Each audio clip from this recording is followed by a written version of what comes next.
Thank you very much. It's a great honor and a pleasure to be here. And Professor Rauterberg was so kind to remind me that my talk should have some relationships with the theme of the workshop. And fortunately, he gave me this kind reminder timely enough, half year or so ago, and I had enough time to think about this relationship.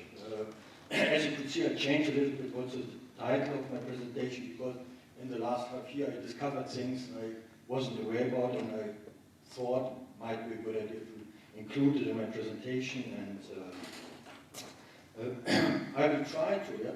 The picture, it's what I can present today. It's not entirely complete, and some of the ideas are still speculative and intriguing, at least to me, and some maybe provocative to some of you. And please apologize if they are too provocative. Be patient and take a deep breath and relax and come back afterwards through the presentation. The first thing I would like to introduce is from a Western point of view. The Western society and the Western culture is deeply influenced by religion, and in particular Christianity. And we have two major parts, the Old Testament and the New Testament. And the New Testament was, as far as I can understand, introduced to compensate some shortcomings of the Old Testament in how to run in the society and culture. And the picture here is also introducing at the start. The Genesis, at the beginning of the Old Testament, we were in paradise or in the Garden of Eden, and we were happy, and nothing could happen to us unless we were taking our free choice given us by God to eat from the tree of knowledge, and that's what we did. And the consequence was something very substantial. The substantial part was we were thrown out of the paradise, and I guess, it's my personal opinion, we try our best to come back to paradise. Sometimes maybe we are not so straight ahead with this goal.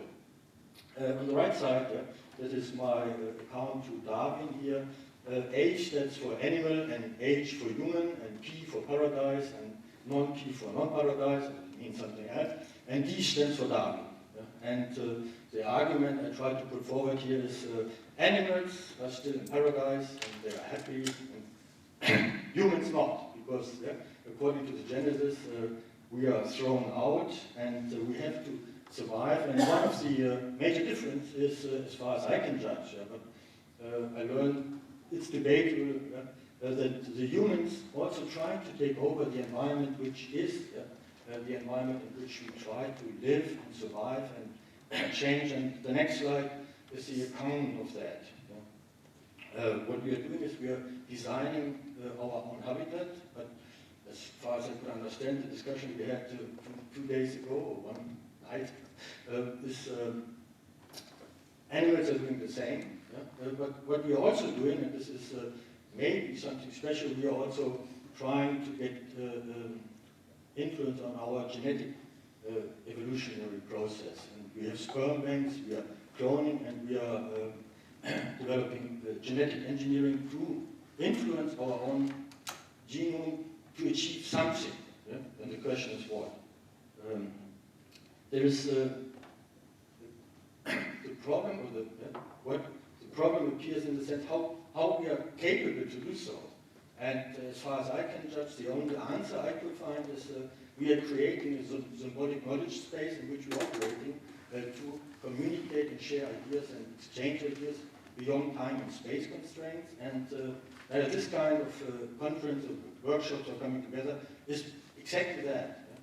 It's to get deeper understanding, better understanding, how to operate and rule the world. There's some of the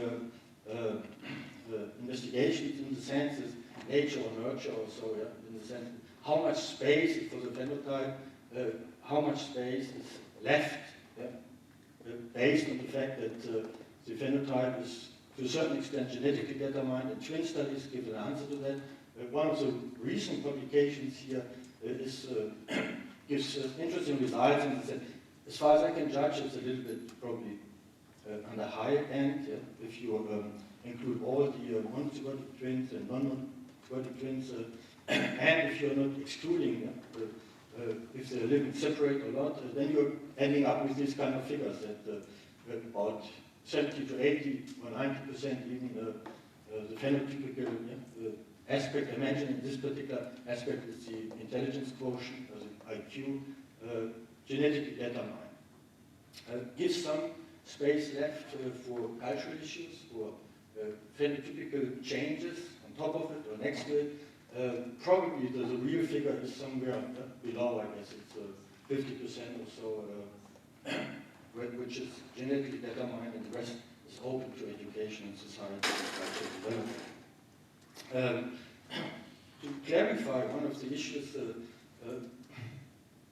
from my point of view, information is a very fuzzy notion, and a lot of people using it in sometimes very different ways, and they mean something different. And it's hard to communicate. My interpretation personally is the concept of information nowadays has something like the status as the ether in physics 100 years ago. We try to understand, but we are not so close. What I want to put forward here is that you need on one side knowledge to understand the environment or whatever, the producer of the data, to interpret them, and if you interact with them, or if you get in connection with that, then information appears or emerges or starts to be available. But if you don't do so, then the knowledge can be separated from the data, and this is the way I would like to use the word, the concept information and knowledge.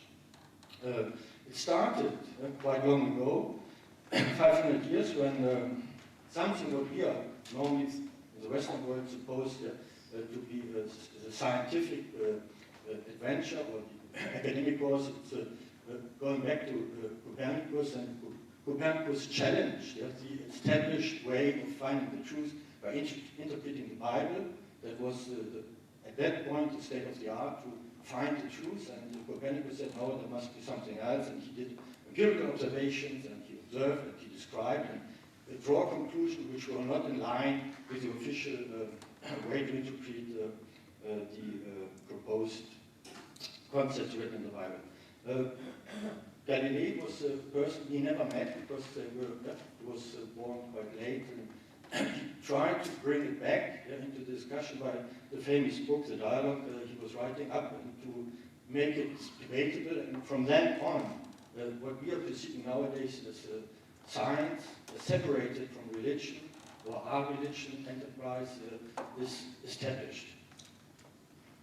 At that point of time, René Descartes was one of the famous figures who wanted to protect the church against the attack from the upcoming scientists, and then he introduced a split. The split was res extensa and res cogitans, and he said, okay, Copernicus, look guys, res extensa is for you, but leave res cogitans for the church. And then everybody has his own way to look and to analyze, and there was some linking pin between that was God, where God could interact and pursue in both worlds, but from then on, at least in the Western world, I don't know how it's in Asia, we have something like a problem phrased normally as a mind-body problem. So we try to bring both together, but we are very difficult for us to do so. About 350 years later, a new attempt came up from two people, by Karl Popper and John Eccles. They introduced another split. So the res extensa was the same as the physical object and states and body and matter. Also this part, the macro world, this is up to the researchers. But then we have the individual, the state of the consciousness of the individual people, like us, and the world three of the knowledge in an objective sense. Also the results of our research should feed into these kind of worlds, and then the question is how do these three worlds interact with each other.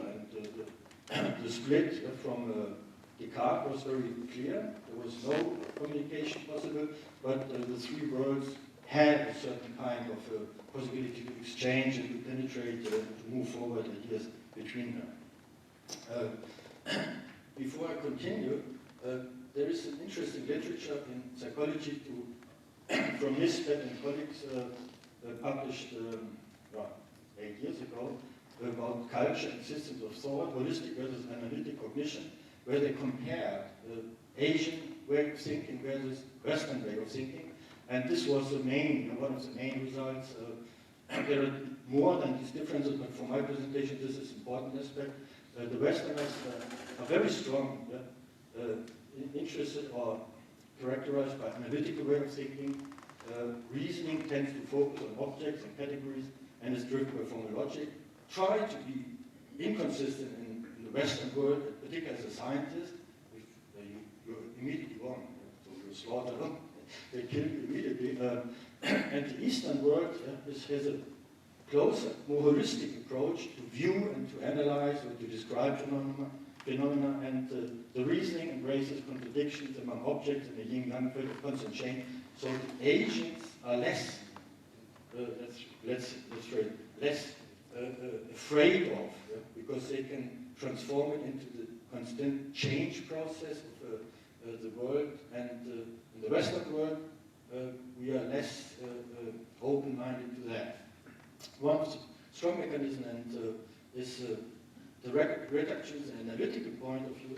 It's a very powerful mechanism, and now in the way of communicating among like us here, Westerners invited to share Asians people and vice versa, we are trying to learn from each other.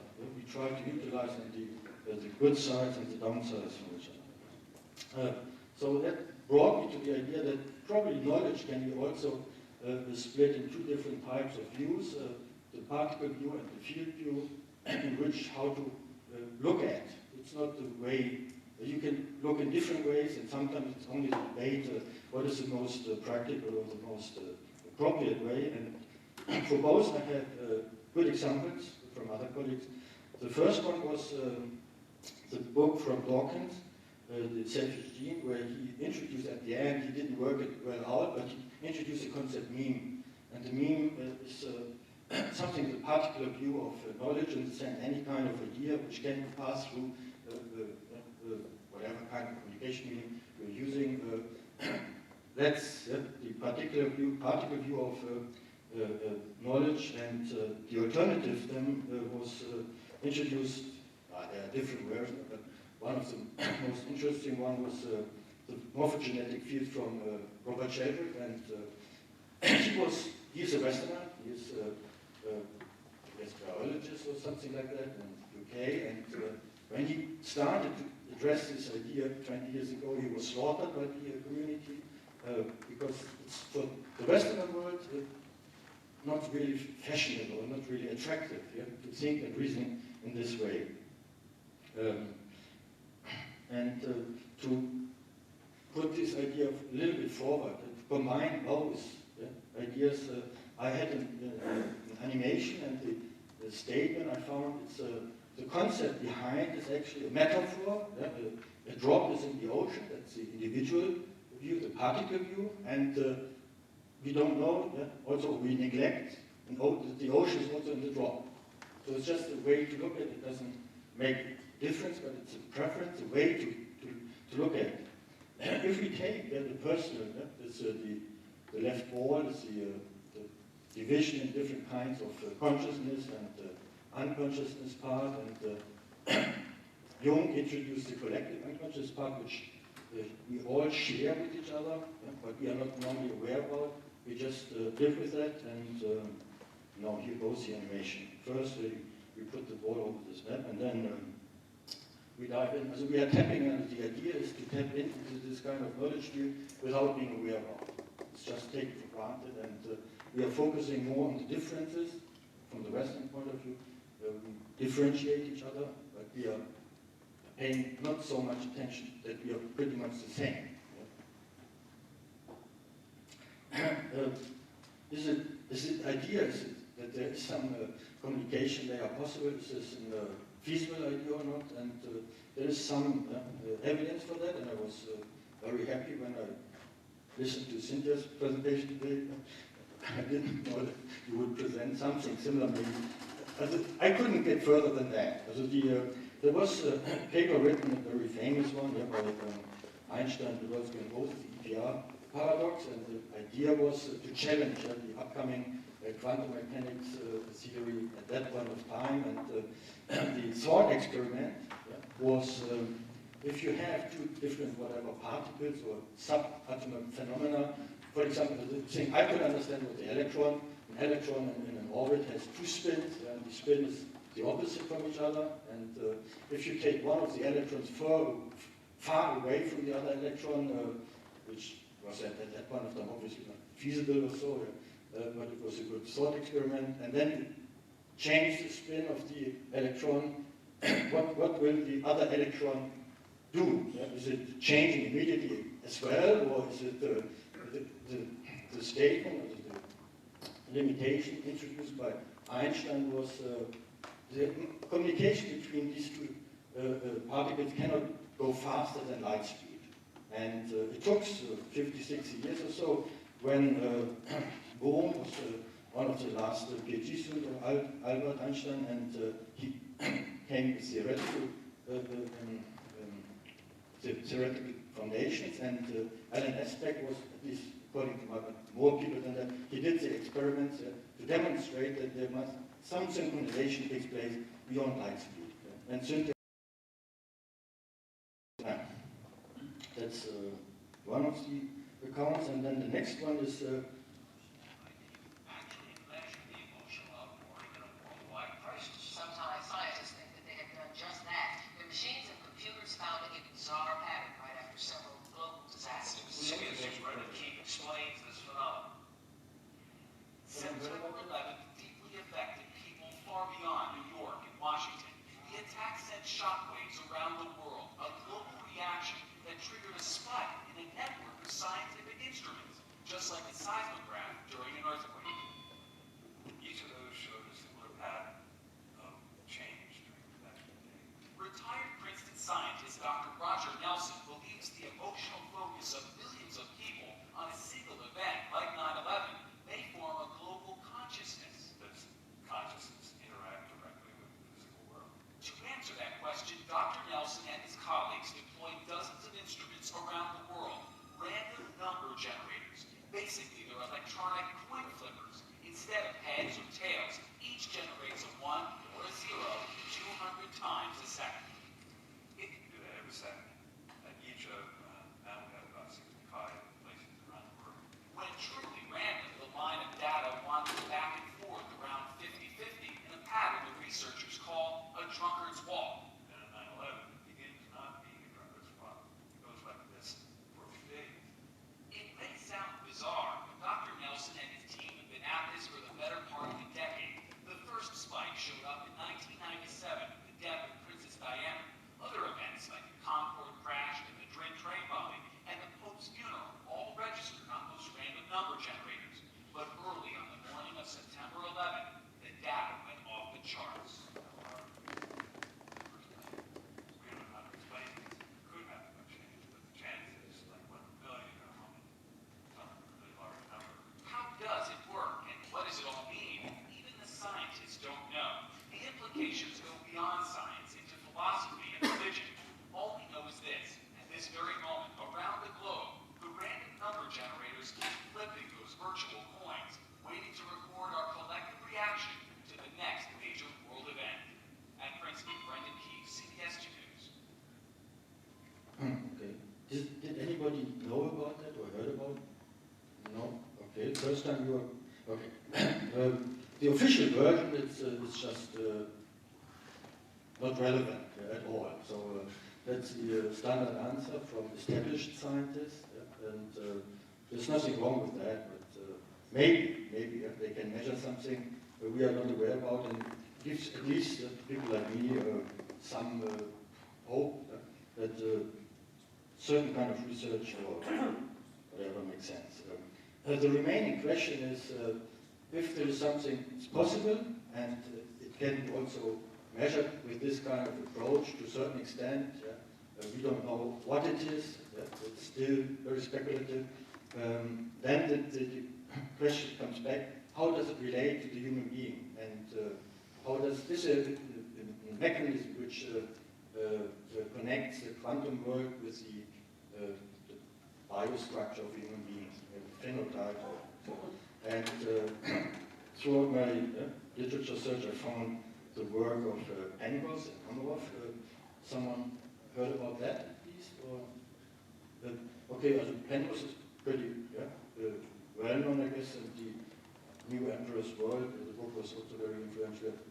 And they propose the idea of that the microtubuli have this kind of possibility to connect the quantum world with the biological structure of a human being. And that would be a possibility to explain certain phenomena we could not explain easily otherwise. Let's phrase it like that. Based on that, and some other conditions I'm not disclosing here, but I was challenged by coming up with something interesting which can contribute to this research line to find out whether or not this is feasible.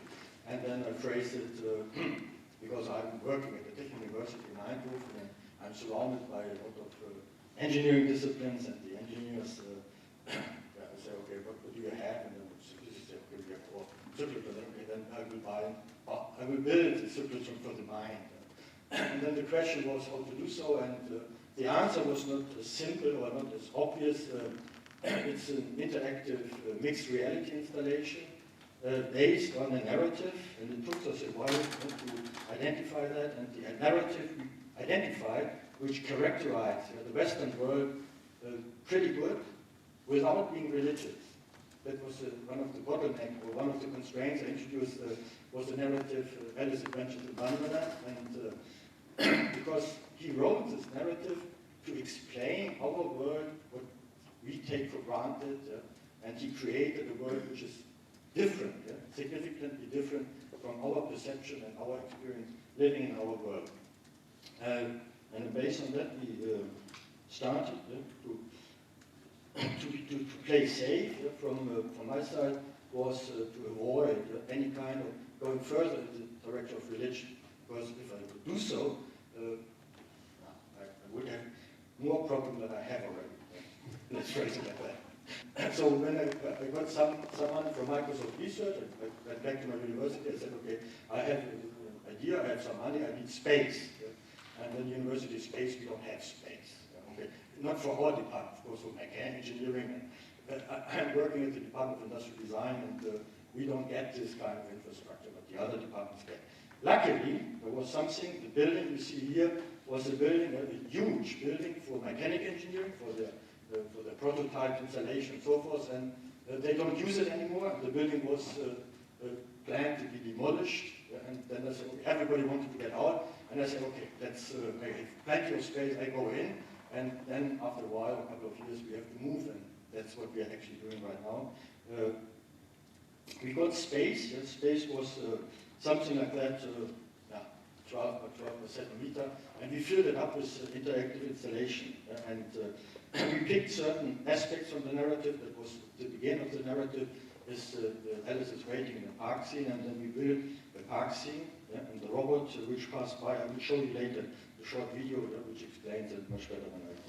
And then the next one was down the rabbit hole. We had a long discussion how to bring people safe down a couple of meters, and there was a lot of very interesting ideas. And at the end, we came up with the stair lift for elderly people. It's a product you can buy at the market.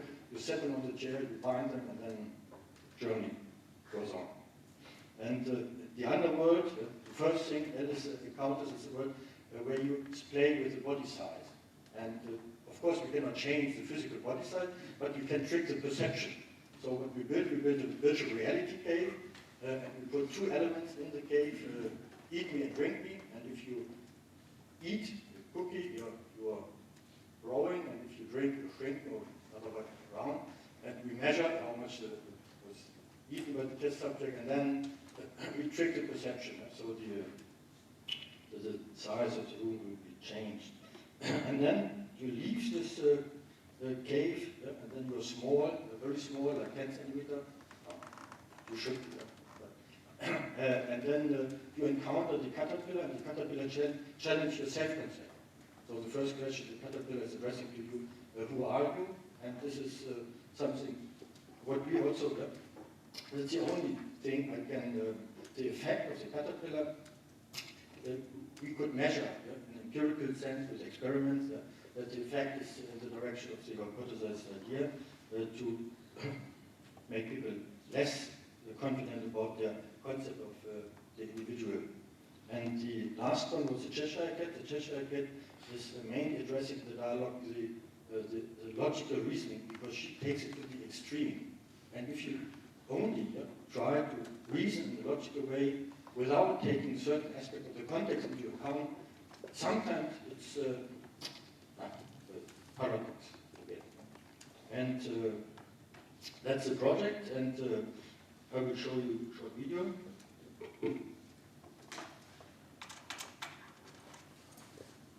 Industrial design, we are exploring a new application of virtual and augmented reality for a novel direction in human-computer interaction named cultural computing. The main objective of the ALICE project is to create an interactive installation that encourages people in Western culture to reflect on themselves based on the narrative of Alice's Adventure in Wonderland, which addresses issues such as logic, rationality, and self. The ALICE installation was built inside of a building at the Kyoto University of Technology, which takes a space of 12 by 12 meters, spanning 2 floors over a total height of 7 meters. In the first scene of Carol's original book, Alice is bored and sleepy, sitting on a bench with her sister. A white rabbit runs close by her, and while looking at his pocket watch, it cries out, oh dear, I shall be late." The visitor of the Alice installation enters this stage through 2 curtains. Inside, a 360-degree panorama picture of Oxford surrounds the visitor, the place where Carol lived and worked. The visitor has to wait until he is bored, and thereby enters a similar state of mind as ends in the original book. Then, a white rabbit appears from behind the curtain. It has a pocket watch and says through its internal speakers, oh dear, I shall be late." On its way to the rabbit hole at the far end of the room, it passes the visitor. It tries to seduce the visitor to follow by starting a catch me if you can type of behavior. The rabbit enters a hidden section inside of the rabbit hole before the visitor enters the hole and hence disappears from sight. The visitor enters the rabbit hole after the rabbit and thereby enters stage 2. Alice falls down the rabbit hole in an unusual fashion. The speed of her fall is very slow, and she is able to interact with objects that are attached to the walls of the rabbit hole, such as cupboards and bookshelves. When entering the rabbit hole in the Alice installation, the visitor finds an electric seat that is mounted on a rail. Once safely seated, the seat takes the visitor down a tunnel in a spiral movement. Along the walls of the tunnel, cupboards, bookshelves, and lamps are mounted. Alice enters the dark corridor with many doors. She approaches a glass table on which a small golden key lays. She uses the key to open a tiny door that leads to a garden, but Alice is too tall to enter.